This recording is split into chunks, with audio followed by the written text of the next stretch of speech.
Let's talk about enemies in this week's installment of Wednesday Encouragement. We often learn about enemies early on in life. We can be influenced by friends and family about who our enemies are, but often it's a negative personal encounter with an individual or individuals. I was in grade school and my parents took us to a summer camp for families. And they had activities split up by age groups. So I got stuck in the elementary school age group. And day one, this kid sat behind me and began kicking me in the back of the head. Day two, same thing. Before day three started, I told my parents, I'm not going back. The rest of the week, I hung out with the adults. And for the next several years, anytime we went to that camp, I refused to go to the kids group. Anytime I thought about it, I got angry.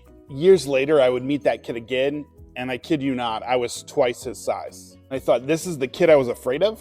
I ended up finding out that he would kick random people in the head, hoping to get kicked out of class because he didn't want to be there either. So I love this reminder from Matthew chapter 5, verses 43 and 44, which say, "You have heard that it was said, 'Love your neighbor and hate your enemy.' But I tell you, love your enemies and pray for those who persecute you." Jesus is saying you choose who your enemies are, and you can unchoose them. But he's really taking it one step further and saying no human really is our enemy.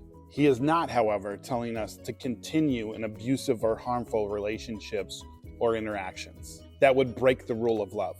So pray for those who try to persecute you or harm you, that they'll come to their senses.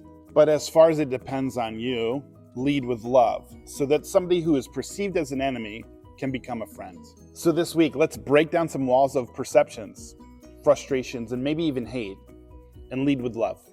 You got this. Go in peace.